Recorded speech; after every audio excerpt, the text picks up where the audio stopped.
Good morning my friend, आप देख रहे हैं स्टडी पॉइंट यूट्यूब चैनल। आज हम आपको बहुत ही इम्पॉर्टेंट पार्ट क्लास 9th का बल एवं गति अर्थात फोर्स एंड वेलोसिटी ये चैप्टर आज हम पूरा क्लियर करने वाले हैं। सबसे पहले इसका थ्योरी बताएंगे, इसके बाद उससे रिलेटेड सारा ऑब्जेक्टिव न्यूमेरिकल सारा का सारा क्वेश्चन हम बताएंगे। और ये अभी जो आपका हम चला रहे हैं जैकबॉर्ड 9th का टेस्ट सीरीज चला रहे हैं। हम पहले भी बता चुके हैं, आज भी बता रहे हैं कि आपके एग्ज़ाम में जो भी फाइनल एग्ज़ाम से कोई भी एग्ज़ाम होगा, जो भी क्वेश्चन आएगा हमारा इस टेस्ट सीरीज के अंदर से ही आएगा, बाहर से एक भी क्वेश्चन नहीं आएगा। ठीक है ना। तो माय फ्रेंड, हम कल से ही टेस्ट सीरीज स्टार्ट किए हैं। बाय द वे, अगर आप कल का मेरा वीडियो नहीं देखे हैं तो प्लीज़ उसको देख लीजिए, तो आज का क्लास समझ में आ जाएगा आपका। और हमारा वीडियो शुरू से अंत तक श्योर देखें। चलिए, तो हम आज ये चैप्टर चलते हैं साइंस में बल एवं गति अर्थात चैप्टर 9। तो इसमें एक फर्स्ट पॉइंट आता है कि बल क्या है। बल यानी फोर्स, ये क्या है। सबसे पहले देखिए कि सपोज दैट अगर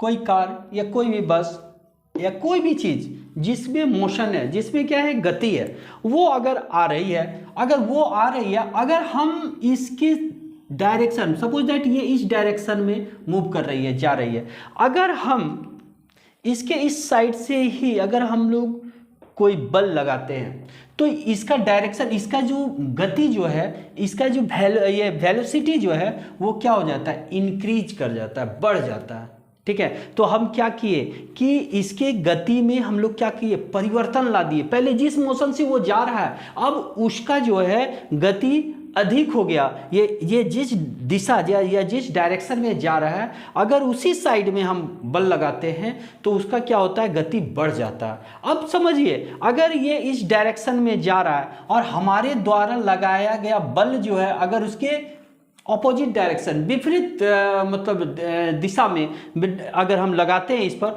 तो ये इस डायरेक्शन में जा रहा है और हम लोग अगर फोर्स इधर से लगाएंगे, उसके ऑपोजिट डायरेक्शन से लगाएंगे, तो उसका क्या होगा, इसका वेलोसिटी यानी इसका गति जो है वो कम हो जाएगा और ये धीरे धीरे ये रुक जाएगा। तो बल क्या हुआ, बल वह कारण है जो किसी वस्तु की अवस्था अर्थात अगर वो गति है, ये गतिशील है, तो उसके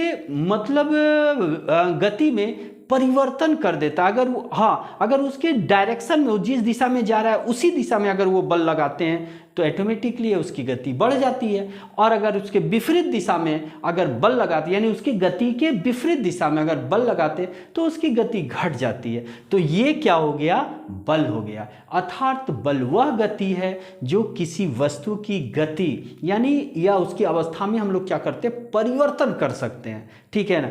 तो उसे हम क्या कहते हैं, बल कहते हैं। और बल को जो है हम लोग सूचित करते हैं, है ना, डिनोट करते हैं, यानी डिनोट किससे, एफ से। एफ मीन्स फोर्स यानी इसका फर्स्ट लेटर ये हो गया। अच्छा, बल मतलब राशि यानी कौन सी क्वांटिटीज है, तो बल जो है सदिश राशि है। सदिश राशि हम पिछले क्लास में ऑलरेडी बता चुके हैं। सदिश राशि क्या है, यानी वेक्टर क्या है, तो वैसी राशि जिसमें अपना मैग्नीट्यूड अर्थात परिमाण तथा डायरेक्शन अर्थात दिशा होती है, तो वो क्या हो गया, सदिश राशि।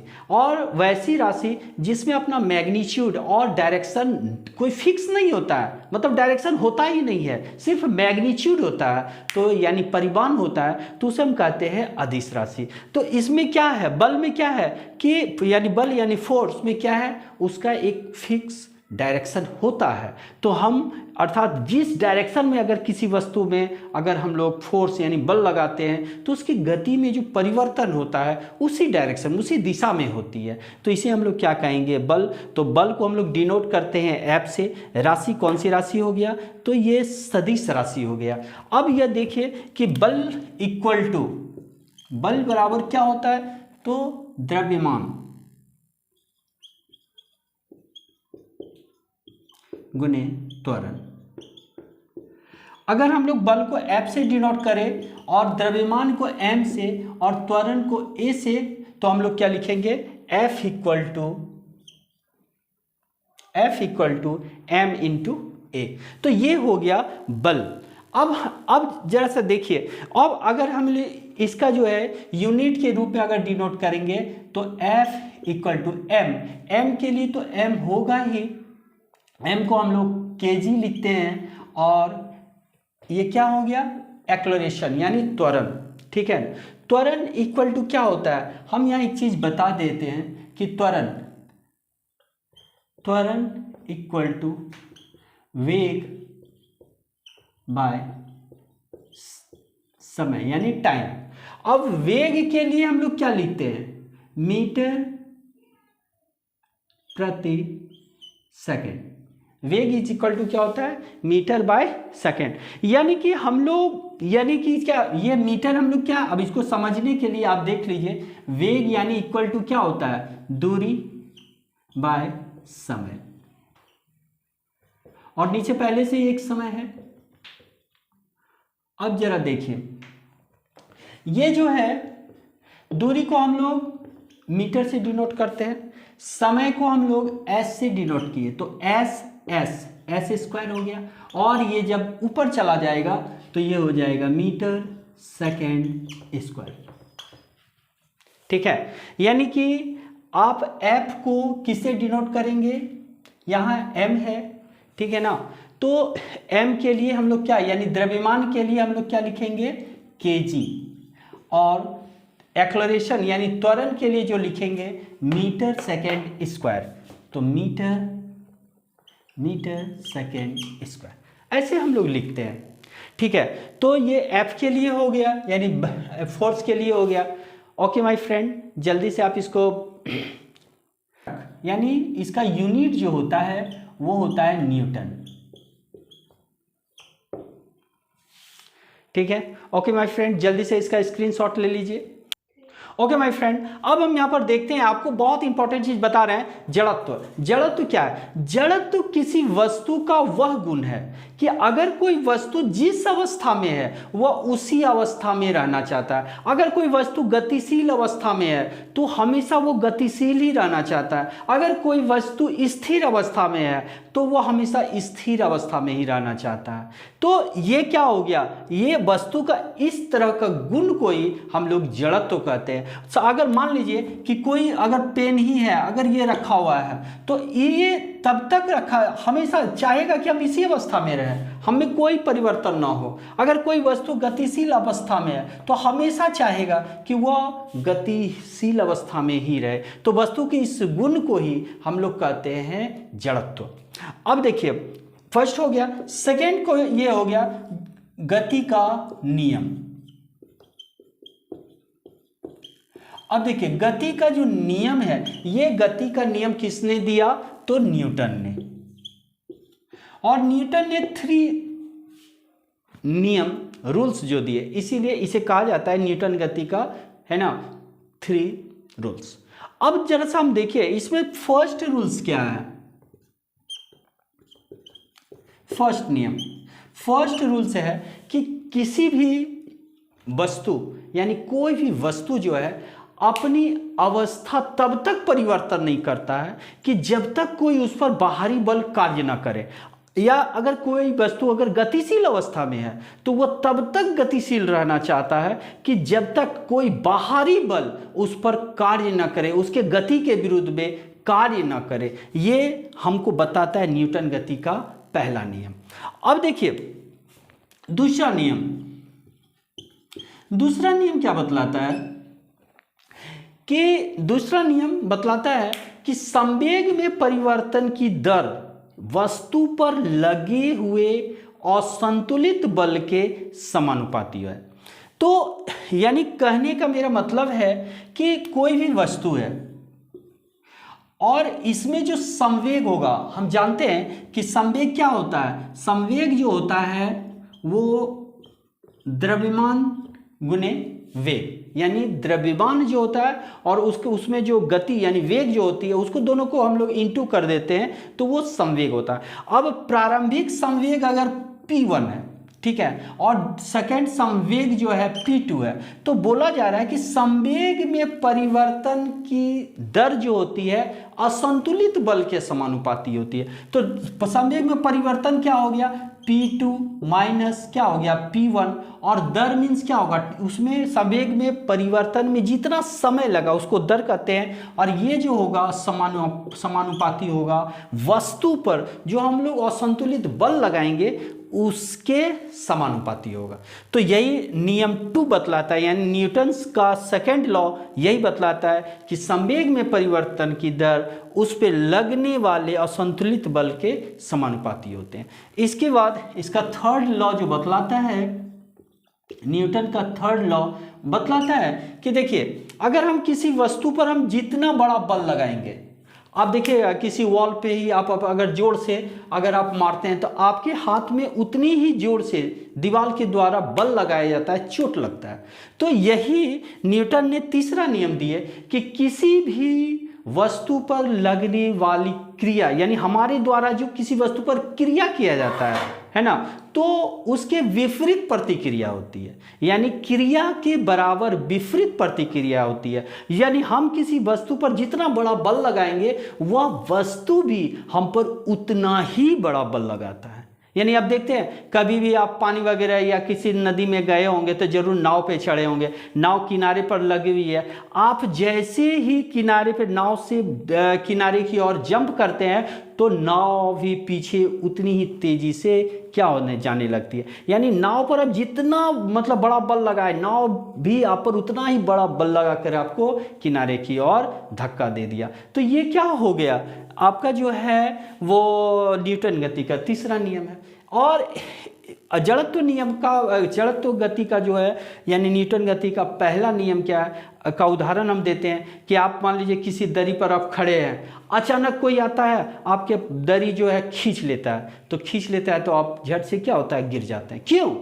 देखिए आपका पूरा बॉडी जो है उस दरी पर चूंकि आप खड़े हैं और दरी क्या है, विराम अवस्था में रुका हुआ है, तो आपका पूरा शरीर भी क्या है कि बिल्कुल दरी के साथ विराम अवस्था में मतलब रुका हुआ है। लेकिन जैसे ही कोई आकर के और दरी को खींच लेता है तो आपका नीचे वाला पोर्शन जो है, शरीर के नीचे वाला भाग जो है वो क्या अचानक गतिशील अवस्था में हो जाता है, लेकिन आपके शरीर का ऊपर वाला भाग वो तो कैसा रहेगा, विराम अवस्था में, ये रुका हुआ अवस्था में ही रहेगा।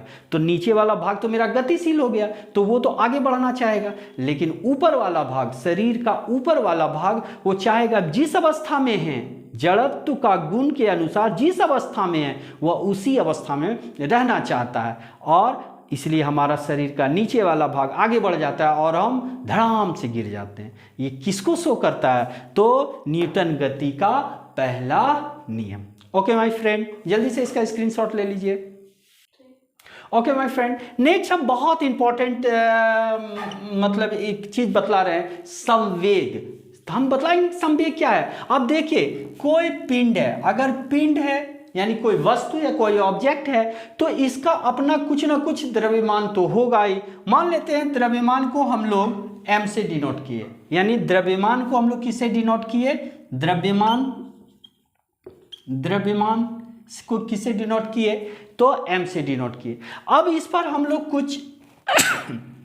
कुछ फोर्स यानी कि बल लगा देते हैं, मान लो इस डायरेक्शन में बल लगाते हैं, तो जैसे ही अगर इस पर हम बल लगाते हैं तो ये अगर रुकी हुई है, विराम अवस्था में, रुकी हुई अवस्था में है, ठीक है ना, तो जैसे ही उस पर हम कुछ बल लगाते हैं तो वो क्या होता है, गतिशील हो जाता है, वह चलने लगता है। तो जैसे ही वो चलती है तो उसको हम लोग याद कीजिएगा कि जो वेलोसिटी है, जो वेग है, उसको हम लोग क्या दे दिए, वेग यानी v से डिनोट कर दिए।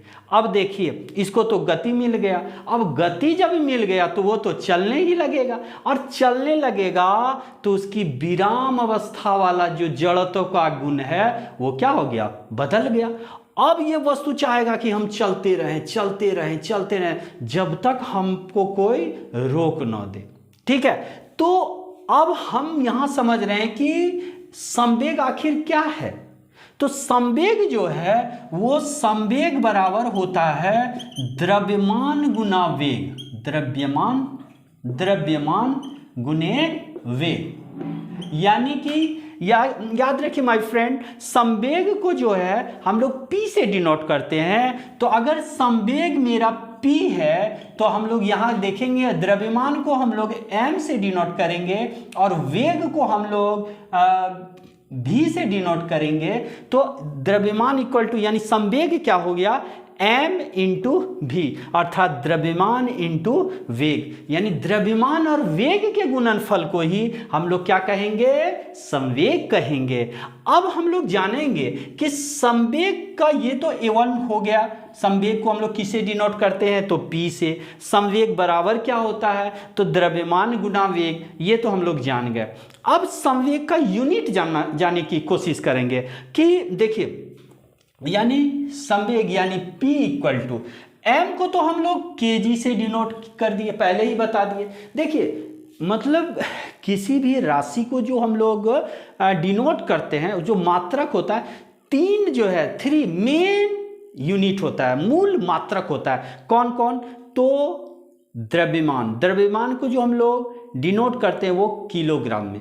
इसके बाद डिस्टेंस यानी दूरी, आप कहीं पे भी जाइए तो छोटी जो दूरी होती है यानी मेन जो डिस्टेंस है उसको हमेशा मापा जाता है मीटर से। और अगर बड़ी दूरी मापना हो तो जैसे आप मान लीजिए 100 मतलब बहुत ज़्यादा दूरी, तो उसको किलोमीटर में मापते हैं। अगर बहुत छोटी दूरी मापना हो, बहुत छोटी, तो उसको हम लोग किस में मापते हैं, सेंटीमीटर। उससे भी छोटी दूरी मापना होता है तो उसको हम लोग मिलीमीटर में मापते हैं। जैसे आप लोग जानते हैं कि 10 मिलीमीटर बराबर 10 मिलीमीटर बराबर 1 सेंटीमीटर, और क्या होता है कि 1 मीटर बराबर 100 सेंटीमीटर। ये सब आप लोग चूंकि पढ़ गए, अगर प्रॉब्लम हो गई तो ये सब का भी एक दिन हम क्लास ले करके सारा यूनिट और किसका मतलब कितना वैल्यू होता है वो सारा चीज़ हम क्लियर कर देंगे। खैर, लेकिन फिजिक्स अगर पढ़ रहे हैं तो फिजिक्स में इसका न्यूमेरिकल अर्थात मैथ जो जानना बहुत नेसेसरी है। काहे कि आपको 10 में काम देगा, इंटर में काम देगा, आप इंजीनियरिंग दीजिए, कोई भी एग्जाम दीजिएगा, तो अगर जिसका साइंस में न्यूमेरिकल अर्थात साइंस का मैथ अगर क्लियर है तो वो कोई भी कंपटीशन आराम से निकाल सकेगा। ठीक है, तो बीच बीच में हम सारा अभी आज थ्योरी हम बतला दे रहे हैं। नेक्स्ट क्लास में इससे रिलेटेड जितना भी न्यूमेरिकल होगा, मैथ होगा, फिजिक्स का ये बल और गति चैप्टर से रिलेटेड जितना भी मैथ होगा हम सारा का सारा क्लियर कर देंगे, और ऐसा क्लियर करेंगे कि आप पढ़ेंगे और आपसे सारा का सारा बनेगा। ओके, तो हम लोग जस्ट आगे बढ़ते हैं कि द्रव्यमान, तो अभी हम बताना ही भूला गए कि अगर जैसे आपका द्रव्यमान के लिए हम लोग क्या लिखते हैं, केजी लिखते हैं। आप जाते हैं ना दुकानमा जाते हैं ना, तो क्या बोलते हैं कि 50 ग्राम चीनी दीजिए, तो 50 ग्राम यानी छोटा जो मात्रक होता है वो क्या होता है, ग्राम होता है। तो 50 ग्राम चीनी आपको तौल के दे दिया। अब चलिए, आपको नहीं, अगर शादी ब्याह कहीं पर है तो 50 ग्राम चीनी में थोड़े ना काम चलेगा, तो आप क्या कीजिएगा कि 1 बोरा चीनी दीजिए। 1 बोरा में मान लीजिए 50 किलोग्राम है, तो हम वहाँ बोलते हैं ग्राम में, छोटी मात्रक में उसको नहीं मापते हैं, हम लोग क्या बोलते हैं 50 किलो दीजिए। तो फिर हम लोग उसको क्या ले लेंगे, हम लोग किलोग्राम में मापेंगे। तो ये हो गया हमारा द्रव्यमान का मात्रक हो गया। अब चलते हैं कि ये समय, अब हम लोग चलेंगे समय को हमेशा किस में मापेंगे, सेकंड में। हाँ, तो हम देख रहे थे तो मतलब समय का जो मात्रक होता है वो क्या होता है, मूल मात्रक। समय को जिसे है हम लोग सेकंड में मापते हैं, तो ये सब क्या हो गया, ये सब क्या हो गया, इसका मूल मात्रक हो गया। ठीक है, तो फिर हम लोग यहाँ पर अब हम लोग इसको जान गए कि द्रव्यमान को हम लोग केजी से डिनोट किए, और अभी जस्ट पीछे हम बता दिए थे क्या, वेग को हम लोग जो डिनोट करेंगे वो मीटर प्रति सेकंड, यानी मीटर के लिए m लिखते हैं और प्रति सेकंड के लिए क्या लिखते हैं, s⁻⁻1, ये हम लोग लिखते हैं। अब देखिए ये मेरा हो गया क्या, संवेग। अब देख रहे होंगे ना कि हम संवेग में क्या दे रहे हैं, एरो का साइन दे रहे हैं। यहाँ पर देखिए कि इसमें एरो क्यों दे रहे हैं, क्योंकि संवेग में डायरेक्शन होता है, मतलब दिशा होता है, और जिसमें दिशा होगा वो सदिश राशि होगा, और इसमें हम लोग क्या दे देंगे, एरो का साइन देंगे। ओके माय फ्रेंड, जल्दी से इसको स्क्रीनशॉट कीजिए। ओके माय फ्रेंड, आज हम एक बहुत इंपॉर्टेंट चीज आपको बतला रहे हैं, वेट, भार यानी वेट। आज देखिए वेट से क्वेश्चन पूछता है और स्टूडेंट प्राय इसको रॉन्ग करता है। तो वेट आखिर देखेंगे किसी भी ऑब्जेक्ट का, किसी भी वस्तु का हम लोग वेट कैसे जानेंगे। अब देखिए मान लेते हैं कि कोई ऑब्जेक्ट है, मतलब कोई वस्तु है, ठीक है। अब जब वस्तु है तो उसका कुछ ना कुछ द्रव्यमान तो होगा ही। तो द्रव्यमान, इसको हम लोग मान लिए, इसका द्रव्यमान मान लिए हम लोग m है, और m को किसे डिनोट करेंगे, तो kg से। अब देखिए ये पिंड है। अच्छा एक चीज आप जानिए, आप कोई गेंदवा जो है ऊपर फेंकेंगे तो वो क्या होता है कि कैसे ऊपर चला जाता है, कुछ तो लगाते होंगे, क्या लगाते हैं, तो बल लगाते हैं ना। हम गेंद उठा के फेंके बहुत बल लगा करके, तो बहुत ऊंचा चला गया। आप वही गेंद को फेंकेंगे वो कम दूरी जाएगा, ऊपर में डिस्टेंस जो जाएगा वो कम दूरी जाएगा। तो क्यों, तो इसलिए कि हमारे शरीर में थोड़ा ज़्यादा ताकत है, तो हम उस पर ज़्यादा जोर से फोर्स लगा दिए। आपके शरीर में कम ताकत है ना, तो आप कम में फोर्स, कम में बल लगा पाएंगे, है कि नहीं। लेकिन एक जरा सा गौर किए हैं कि जैसे ही फोर्सवा वस्तु से हटेगा तो वो क्या करेगा कि जैसे ही, अब देखिए ये वस्तु जा रहा है, चूंकि हम इस पे बहुत बड़का फोर्स लगाए हैं तो ये जा रहा है, और जैसे ही इस पे फोर्स कम होगा तो ये यहां से फिर मुड़ेगा। देखिए ये क्या होगा, ये मुड़ेगा और फिर वो क्या होगा, नीचे की ओर आ जाएगा। अब देखिए ये जो जाता है ना, तो फिर जैसे ही फोर्स कम होता है, इस पर लगाया गया फोर्स जैसे कम होता है, शून्य हो जाता है, वो फिर अपनी दिशा की ओर मुड़ जाता है। अब ये एक बात बताइए कि हम अगर किसी वस्तु पर इतना बड़ा फोर्स लगाए तो कुछ समय के बाद फोर्स खत्म हो जाने के बाद, यानी बल जो है वो जब खत्म होता है तो ससुरा नीचे क्यों गिर जाता है, ऊपर ही क्यों नहीं जाते रहता है, नहीं जाता है।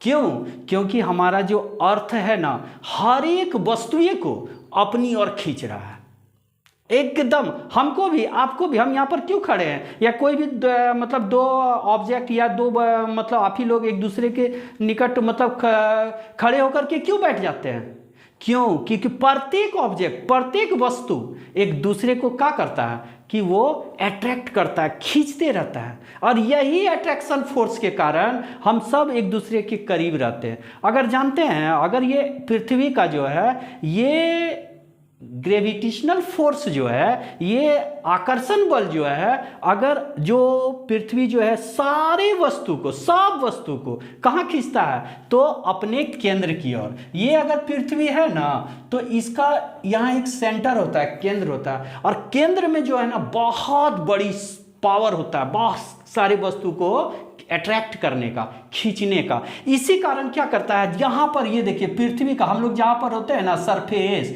ये वस्तु जो है सारा का सारा हम लोग का, जो हम लोग लाइव जो करते हैं, जो रहते हैं सब यही सरफेस पर, और ये क्या करता है, सारे वस्तु को, सबको अट्रैक्ट किए रहता है। कहाँ, अपने केंद्र की ओर, अपने सेंटर की ओर, ठीक है ना। तो आप सोच लीजिए कि ये जैसे ही वस्तु, ये हमारा वस्तु ऊपर जाता है, और हम जब वस्तु को ऊपर फेंकते हैं ना, तो इस पृथ्वी का ये जो अट्रैक्शन फोर्स है, ये जो आकर्षण बल है ना, इसके विपरीत जितना बड़ा ये बल लगा रहा है उससे भी ज़्यादा बल हम इस पर लगा देते हैं, तब ये क्या चला जाता है, ऊपर की ओर चला जाता है, ठीक है। और जैसे ही मेरा बल जो है इस पर से खत्म होता है, ये नीचे की ओर आने लगता है। तो नीचे किसके कारण आता है, तो पृथ्वी के गुरुत्वाकर्षण बल यानी ग्रेविटेशनल अट्रैक्शन फोर्स के कारण वो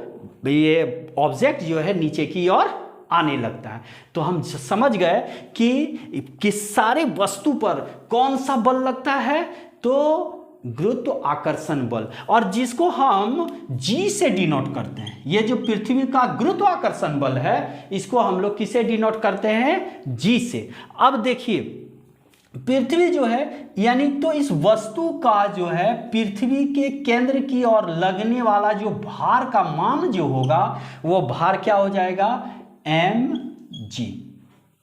समझे ना? तो इस जब वस्तु को हम ऊपर फेंके थे, तो ऊपर से जब नीचे आ रहा था, तो फिर तो ये वस्तु जब नीचे आ रहा है तो पृथ्वी के द्वारा इस पर आकर्षण बल लगा रहा है जी, और इस वस्तु का जो नीचे की ओर जो भार लग रहा है वो क्या हो जाएगा? m गुने जी। जहां पर क्या होता है, ये g का मान जो है ना, वो 9.8 मीटर पर सेकेंड स्क्वायर होता है। तो आपसे कोई पूछ देगा कि किसी भी वस्तु का भार क्या होता है, भार का फॉर्मूला क्या होता है, यानी किसी वस्तु पर कितना बड़ा बल लगता है, तो आप यही बोलेंगे कि भार बराबर क्या? m गुने जी। अब एक क्वेश्चन देखिए, और ये g का मान जो होता है 9.8 मीटर पर सेकेंड स्क्वायर। एक क्वेश्चन है, किसी वस्तु का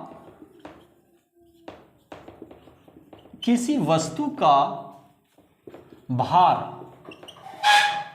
49 n, भार का जो मात्रक है, यहां लिख दे रहे हैं, भार का मात्रक यानी यूनिट जो होता है वो होता है न्यूटन। बल का भी मात्रक न्यूटन और भार का भी मात्रक न्यूटन। तो किसी वस्तु का भार कितना 49 n है, तो वस्तु का द्रव्यमान ज्ञात करें। वस्तु का द्रव्यमान ज्ञात करें।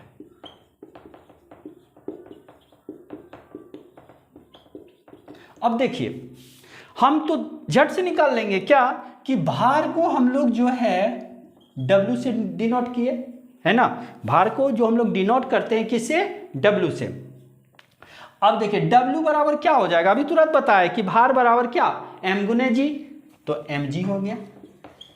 अब यहां देखिए, भार का जो वस्तु का भार जो है कितना है? 49 n, तो हम लोग यहां 49 लिख दिए। और यहां m का मान कितना है हमको पता है ये नहीं है, यहां देवे नहीं किया। और यहां g का मान हम लोग जानते हैं क्या होता है?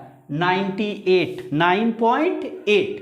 अब देखिए m बराबर निकाल लीजिए 49, ये इधर आ जाएगा तो 9.8 होगा। और यहाँ पॉइंट को अगर हटाएंगे तो ऊपर क्या हो जाएगा? 1 देखिए 0। अब इसको कट कीजिए 2 बार में,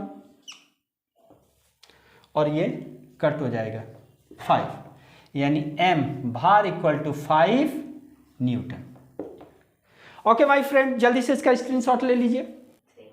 ओके माय फ्रेंड, आपको मेरा वीडियो कैसा लग रहा है? अगर प्लीज़ मेरा वीडियो अगर आपको बहुत पसंद आ रहा है, उम्मीद है कि आपको मेरा वीडियो पसंद आता ही होगा।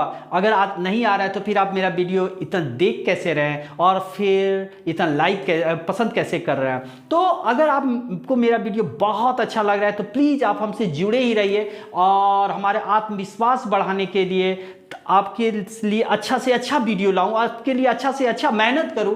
तो इसके लिए आप प्लीज़ एक छोटा सा कमेंट कर दीजिए और जरा सा सब्सक्राइब कर दीजिए, और लाइकवा करना तो कहियो नहीं भूलिएगा। काहे कि लाइक कीजिएगा ना तो हमको तुरंत मेरा क्या हो जाएगा, व्यूअर थोड़ा सा बढ़ जाएगा, और बढ़ जाएगा ना तो फिर हमको बहुत पसंद आएगा, अच्छा लगेगा, और आपके लिए हम रात भर जग करके मेहनत करेंगे। ओके माय फ्रेंड, तो नेक्स्ट डे हम अगला जो है ऑब्जेक्टिव सारा का सारा इससे रिलेटेड सारा का सारा ऑब्जेक्टिव क्वेश्चन लेकर के आएंगे। आप जरा सा इसको पूरे पढ़ लीजिएगा। अगर पढ़ लीजिएगा ना तो क्या होगा कि आपको ये सारा चीज़ समझ में आ जाएगा। और कल हम भूलिएगा नहीं, हम कल इससे रिलेटेड सारा का सारा ऑब्जेक्टिव क्वेश्चन हम जरूर से जरूर पूछ लेंगे और पूछेंगे, और आपको जवाब देना होगा।